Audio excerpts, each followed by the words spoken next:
ಈ ಬಾರಿ NDA ಸರ್ಕಾರ ಇದೆ ಅಂತ ಹೇಳ್ತಾರೆ. ಪ್ರಜ್ವಲ್ ಮತ್ತು ಕಾಂಗ್ರೆಸ್ಸಿಂದ ಸೇರಿಸ್ಬಿಟ್ಟರೆ ಇದ್ರ ಬಗ್ಗೆ ನಿಮ್ಮ ಅಭಿಪ್ರಾಯಗಳೇನು? ನಮ್ಮ ಅಭಿಪ್ರಾಯ ಪ್ರಕಾರ ಈ ಸರಿ ಕಾಂಗ್ರೆಸ್ನೂ ಇಲ್ಲ, ಇದು ಮೈತ್ರಿ ಸರ್ಕಾರ. ಪ್ರಜ್ವಲ್ ರೇವಣ್ಣನವರು ಖಂಡಿತ ಬಹುಮತದಿಂದ ಗೆಲ್ಲುತ್ತಾರಂತ ನಮ್ಮ ಸಮ್ಮಿಶ್ರ ಪ್ರಕಾರ ಹೇಳ್ಬೋದು. ಈ ಸಲ ಗೆಲ್ಲಿಸ್ತೀರಾ? 2 ಲಕ್ಷ ಅಂತ ಗೆಲ್ಲಿಸ್ಬೇಕು, ಖಂಡಿತ ಗೆಲ್ಲಿಸ್ಬೇಕು. ನಡೀತಿದೆ ಈ ಚುನಾವಣೆಯಲ್ಲಿ ನೀವು ಯಾರಿಗೆ ಮತದಾನ ಮಾಡಬೇಕು ಅಂತ ಬಯಸ್ತೀರಾ? ಪ್ರಜ್ವಲ್ ರೇವಣ್ಣ ಮಾಡಬೇಕು ಅಂತ ಇದ್ದೀವಿ. ಯಾವ ಒಂದು ಆಧಾರದ ಮೇಲೆ ಪ್ರಜ್ವಲ್ ರೇವಣ್ಣ? ಮೋದಿ ಒಂದು ದೇಶನ ಉತ್ತಮ ರೀತಿಯಲ್ಲಿ ನಡೆಸ್ತಾ ಇರೋದ್ರಿಂದ ನಾವು ಪ್ರಜ್ವಲ್ ಹಾಕಬೇಕು ಅಂತ ಇದ್ದೀವಿ. ಶ್ರೇಯಸ್ ಪಟೇಲ್ ಅವ್ರಿಗೆ ಯಾಕೆ ಹಾಕ್ಬಾರ್ದು? ಹಾಕ್ಬಾರ್ದು ಅಂತಲ್ಲ, ಹಾಕಿ ಒಳ್ಳೆ ಮನುಷ್ಯ ಇರ್ಬೋದು. ಆದರೆ ನಮ್ಮ ರಾಜ್ಯ ದೇಶ ನೋಡ್ಬೇಕು, ದೇಶ ನೋಡಕ್ಕೆ ದೇಶ ನೋಡ್ಬೇಕೆ ಹೊರತು ನಾವು ರಾಜ್ಯ ನೋಡೋದಿಲ್ಲ. ಈ ಬಾರಿ ರಾಜ್ಯ ಸರ್ಕಾರ ಹಲವಾರು ಗ್ಯಾರಂಟಿಗಳನ್ನ ನೀಡಿದೆ, ಇದ್ರ ಬಗ್ಗೆ ಏನು ಹೇಳ್ತೀರಾ? ಹಲವಾರು ನೀಡಿದೆ, ಇದು ಬೇಕಾದಷ್ಟು ರೇಟ್ ಏರಿಸಿಬಿಟ್ಟಿದೆ. ಬೇರೆ ರೀತಿಯಲ್ಲಿ ಈಗ ಒಂದು ವಂಶವೃಕ್ಷ ತಗೊಂಡ್ರೆ 20 ರೂಪಾಯಿ ಚಾಪಕ್ಕಾಗ್ತಾ ಇತ್ತು, ಈಗ 100 ರೂಪಾಯಿ ಕೊಡಬೇಕು. ಅರ್ಥವಾಯ್ತಾ? ಆಮೇಲೆ 1200 ದುಡ್ಡು ಕೊಡ್ತಾ ಇದ್ದಾರೆ, ಯಾರಿಗೆ ಅಲ್ಲ 2000 ಕೊಡ್ತಾ ಇದ್ದಾರೆ. ಒಂದು ಕುಟುಂಬದಲ್ಲಿ ಒಬ್ಬ ಬಡವ MC ರಮ್ಮು 90-100 ರೂಪಾಯಿ ಇತ್ತು, ಈಗ 180 ಆಯಿತು. ಒಂದು ತಿಂಗಳು ಒಂದು ಕುಟುಂಬದಲ್ಲಿ 1 ಕ್ವಾರ್ಟರ್ ಕೊಡಿದ್ರೆ ಅವನೇ 2400 ರೂಪಾಯಿ ನಾವೇ ಕೊಡ್ತಾ ಇದ್ದೀವಿ. ಆ ಕುಟುಂಬಕ್ಕೆ ನಾವೇ 2400 ಕೊಡ್ತಾ ಇದ್ದೀವಿ. ಅರ್ಥವಾಯ್ತಾ? ಹೀಗಾಗಿ ಯಾರ ಕಡೆಗೆ ಒಲವಿದೆ? ಒಲವು ರಾಷ್ಟ್ರದ ಪರ ಇದೆ.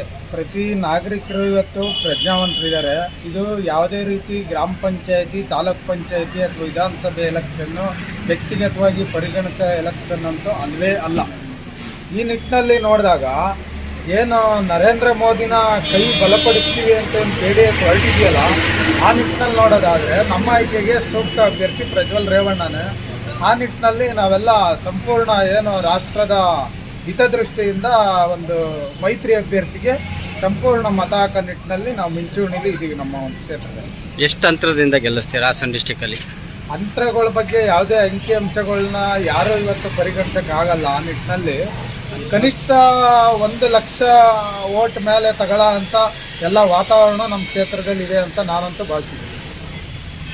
ಗ್ಯಾರಂಟಿಗಳು ಕೊಟ್ಟಿದ್ದಾರೆ ಕಾಂಗ್ರೆಸ್ಸಲ್ಲಿ, ಆ ಕಾಂಗ್ರೆಸ್ಸಲ್ಲಿ ಗ್ಯಾರಂಟಿಗಳು ಯೂಸ್ ಆಗಲ್ವಾ ಎಲೆಕ್ಷನಿಗೆ? ಗ್ಯಾರಂಟಿಗಳು ಯಾರ ಮನೆ ಸಂಪನ್ಮೂಲ ಕ್ರೋಢೀಕರಿಸಿಕೊಟ್ಟಿರೋದು ಸ್ವಾಮಿ ಗ್ಯಾರಂಟಿ ದುಡ್ಡು? ನಮ್ಮ ಜನರ ತೆರಿಗೆ ಹಣದಲ್ಲಿ ಗ್ಯಾರಂಟಿ ಕೊಡುವಷ್ಟು ಕಾನೂನು ವ್ಯವಸ್ಥೆ ಇವ್ರಿಗೇನಿದೆ? ಗ್ಯಾರಂಟಿನ ನಿರ್ಧಾರ ಮಾಡೋಷ್ಟು ಇವ್ರಿಗೇನೋ ಬಹುಮತ ಕೊಟ್ಟು ಅಧಿಕಾರ ಕೊಟ್ಟ ತಕ್ಷಣ ಇವ್ರು ಯಾವುದೋ ಒಂದು ದುಡ್ಡನ್ನು ಯಾವುದೋ ಒಂದು ಗ್ಯಾರಂಟಿಗೆ ಬಳಸ್ಕೊಳ್ಳೋದು ಎಷ್ಟು ಮಟ್ಟಿಗೆ ಸೂಕ್ತ? ಇದರಿಂದ ನಮ್ಮ ರಾಜ್ಯಕ್ಕಾಗ್ಬೋದು, ದೇಶಕ್ಕಾಗ್ಬೋದು ಖಂಡಿತ ಹಿನ್ನಡೆ ಅನ್ನೋ ಕನಿಷ್ಠ ಜ್ಞಾನ ಇವತ್ತು ಸಾಮಾನ್ಯ ಪ್ರಜೆಗೂ ಕೂಡ ಇದೆ. ನೀವು ಕೆಲವೊಂದು ಕೇಳಿರ್ಬೋದು, ಇವತ್ತು ಪ್ರತಿಯೊಬ್ಬರ ಮನೇಲೂ ಮದ್ಯಪಾನನ ಯೂಸ್ ಮಾಡೋ ಅಂಥ ಕುಟುಂಬಗಳು ಸಾಕಷ್ಟಿದ್ದಾವೆ. ಅದು ರೈಟ್ 1 to double ಆಗಿದೆ. ಏನು ದಿನನಿತ್ಯ ವಸ್ತುಗಳಿರ್ಬೋದು, ಅಕ್ಕಿ ಇರ್ಬೋದು, ಎಣ್ಣೆ ಇರ್ಬೋದು, ಗ್ಯಾಸ್ ಇರ್ಬೋದು, ಪ್ರತಿಯೊಂದು ರೈಟ್ ಕೂಡ ಜಾಸ್ತಿ ಆಗಿದೆ. ಇವತ್ತು ಎಡಗೈಲಿ ತಗೊಂಡು ಬಲಗೈಲಿ ಕೊಟ್ಟು ನಾನು ಗ್ಯಾರಂಟಿ ಕೊಟ್ಟೆ ಅಂತ ಜನರನ್ನು ದಿಕ್ತಪ್ಪ ಅಂಥದ್ದು. ಬಸ್ಗಳಲ್ಲಿ ಸ್ಟೂಡೆಂಟ್ಗಳಿಗೆ ವ್ಯವಸ್ಥೆ ಸರಿ ಇಲ್ಲ, ಹಾಸ್ಪಿಟ್ಲುಗಳಲ್ಲಿ ಆರೋಗ್ಯ ತಪಾಸಣೆ ವ್ಯವಸ್ಥೆ ಸರಿ ಇಲ್ಲ. ಇವೆಲ್ಲ ವ್ಯವಸ್ಥೆಗಳನ್ನ ಸರಿ ಮಾಡೋ ನಿಟ್ಟಿನಲ್ಲಿ ಹೋಗೋದು ಬಿಟ್ಬಿಟ್ಟು ಜನರಿಗೆ ಒಂದು ರೀತಿ ದಿಕ್ತಪ್ಸೋದು ಅಂದರೆ ಆಸೆ ಆಮಿಷಗಳಿಗೆ ಒಳಗಾಕ್ಸ್ಬಿಟ್ಟು ಏನು ಚುನಾವಣೆ ಸಂದರ್ಭದಲ್ಲಿ ಮತ ಕೇಳ್ತಾ ಇದ್ರು, ಇವರು ಇಡೀ ಜೀವನ ಪೂರ್ತಿ ಜನಗಳನ್ನ ದಿಕ್ತಪ್ಸನ, ವಿಶೇಷವಾಗಿ ಮಹಿಳೆಯರ ದಿಕ್ತಪ್ಸನ, ಜೊತೆಗೆ ಒಂದು ಕೋಮು ಗಲಭೆ ಸೃಷ್ಟಿ ಮಾಡೋಣ. ಆ ಸೃಷ್ಟಿ ಮಾಡಿ ಒಂದು ಕೋಮಿಗೆ ನಾವು ಪ್ರಚೋದನೆ ಕೊಡ್ಕೊಂಡು ನಾವು ರಾಜಕಾರಣ ಮಾಡೋಣ ಅನ್ನೋ ನಿಟ್ಟಿನಲ್ಲಿ ಹೋಗ್ತಾ ಇರೋದನ್ನು ಇವತ್ತು ಪ್ರತಿಯೊಬ್ಬರು ಗಮನಿಸ್ತಾ ಇದ್ದಾರೆ. ಅದರಿಂದ ಯಾವುದೇ ರೀತಿ ನಮ್ಮ ರಾಷ್ಟ್ರದ ಹಿತಚಿಂತನೆಗೆ ಖಂಡಿತ ಧಕ್ಕೆ ಬರುತ್ತೆ ಅನ್ನೋದ್ರಲ್ಲಿ ಯಾವುದೋ 1% ಅನುಮಾನ ಇಲ್ಲ.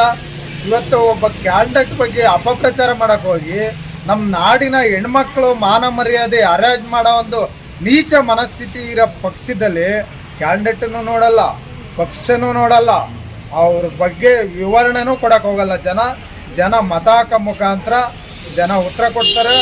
ಈ ಒಂದು ಸಂದರ್ಭದಲ್ಲಿ ಏನು ನೀವು ಚುನಾವಣೆ ಸಂದರ್ಭದಲ್ಲಿ ಕೇಳ್ತಾ ಇದ್ದೀನಿ, ಯಾರೂ ಕೂಡ ಕೇವಲ ಚುನಾವಣೆಗೋಸ್ಕರ ನಮ್ಮ ನಾಡಿನ ಅಕ್ಕ ತಂಗಿಯರ ಫೋಟೋಗಳನ್ನ ಅರಿಬಿಡ ಅಂತ ನೀಚ ಮನಸ್ಥಿತಿಗೆ ಹೋಗ್ಬೇಡಿ. ನೀವು ಹೋಗ್ತಾ ಇರೋ ನಿಟ್ಟಿನಲ್ಲಿ ನಿಮ್ಮನೆ ಹೆಣ್ಮಕ್ಳ ಫೋಟೋಗಳು ನಾಳೆ ಬಂದ್ರೆ ಅಚ್ಚರಿ ಇಲ್ಲ ಅಂತ ಹೇಳ್ತಾ ಯಾವುದು ಕಾಂಗ್ರೆಸ್ಗೆ ಹಾಕೋದು. ಕಾಂಗ್ರೆಸ್ಸಿಗೆ ಅದು ಹೋಗಿ ಬರ್ಲಿ ಇದಕ್ಕೆ ಏನ್ ಗ್ಯಾರಂಟಿ ಯೋಜನೆಗಳು ನಿಮಗೆ ಅದರಿಂದ ಹೆಲ್ಪ್ ಆಗಿದೆಯಾ? ಹೆಲ್ಪ್ ಆಗಿದೆ. ನಮಗೆ ತುಂಬಾ ಬಡವ್ರ ಪಕ್ಷನೆಲ್ಲ ನಮ್ಮ ತಂದೆ ತಾಯಿ ಕಾಲದಿಂದಲೂ ಹಾಗೆ ಹೆಲ್ಪ್ ಆಗಿದೆ. ನಾವು ಅದಕ್ಕೆ ಹಾಕೋದು. ಕೇಂದ್ರದಲ್ಲಿ ಸುಭದ್ರವಾದ ಸರ್ಕಾರ ಬರಬೇಕು ಮತ್ತು ರಾಜ್ಯದಲ್ಲಿ ನೀರಾವರಿ ಅಭಿವೃದ್ಧಿ ಆಗಬೇಕು ಮತ್ತು ರೈತರಿಗೆ ಪ್ರತಿಯೊಬ್ಬರಿಗೂ ಅನುಕೂಲ ಆಗಬೇಕು ಅಂದರೆ NDA ಅಭ್ಯರ್ಥಿನೇ ಗೆಲ್ಲಬೇಕು.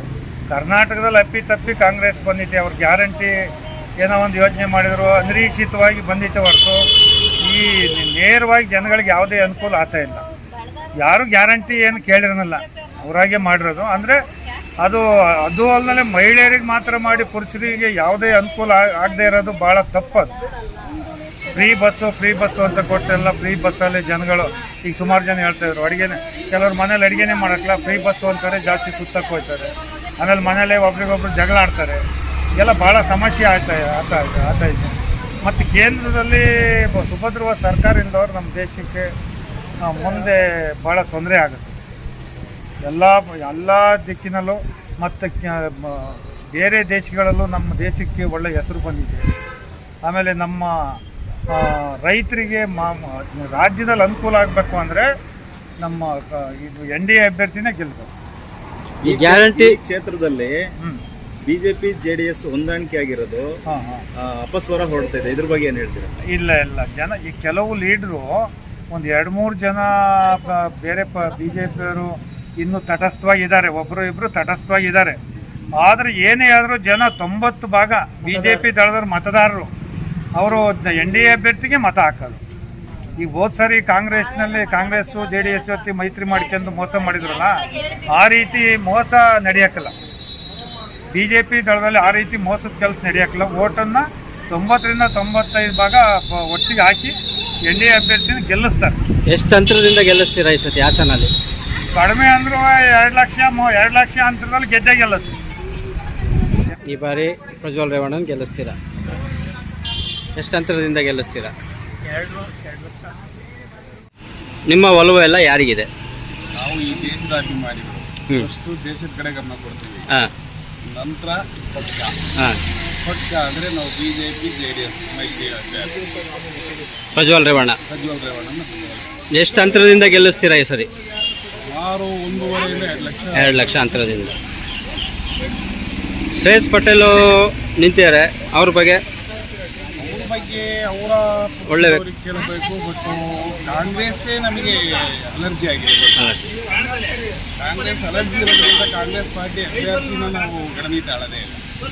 ಅಂದರೆ ದೇಶದ ಉಳಿವಿಗಾಗಿ, ದೇಶ ಉಳಿಬೇಕು, ನಮ್ಮ ರೈತರ ಜೀವನ ಹಸನ ಆಗಬೇಕು ಅನ್ನೋ ಒಂದು ಉದ್ದೇಶದಿಂದ ನಾವು ಪ್ರಜ್ವಲ್ ರೇವಣ್ಣ ಅವರಿಗೆ ವೋಟ್ ಮಾಡ್ತಾ ಇದ್ದೀವಿ. BJP ನಮ್ದು ಹುಟ್ಟದ ಕಾಲದಿಂದ BJPನೇ. ನಾನು ಓಟ್ ಹಾಕಕ್ಕೆ 18 ವರ್ಷ ಬಂದ ಮೇಲೆ BJP ಬರಲಿ ಸೋಲಿ, BJP ಬಿಟ್ಟರೆ ನಾನು ಯಾವುದಕ್ಕೂ ಹಾಕಲ್ಲ. ಅಲ್ಲ, ಈಗ ಕಾಂಗ್ರೆಸ್ಸಿಂದ ಗ್ಯಾರಂಟಿ ಯೋಜನೆಗಳು ಏನು ಬಂದಿಲ್ಲ ಸರ್. ನನ್ನ ಹೆಂಡತಿಗೂ ಇಲ್ಲ, ನನಗೂ ಇಲ್ಲ, ನನ್ನ ಸೊಸೆಗೂ ಇಲ್ಲ. ನನ್ನ ಸೊಸೆಗೆ ನನ್ನ ಹೆಂಡತಿಗೆ ಯಾರಿಗೂ ಇಲ್ಲ. ಅಂದರೆ ಅವರು ಹ್ಯಾಂಡಿಕ್ಯಾಪ್ಟಿಗೆ ಒಂದು ಪಾಸ್ ಮಾಡಿಕೊಡ್ಬೇಕು, ಫ್ರೀ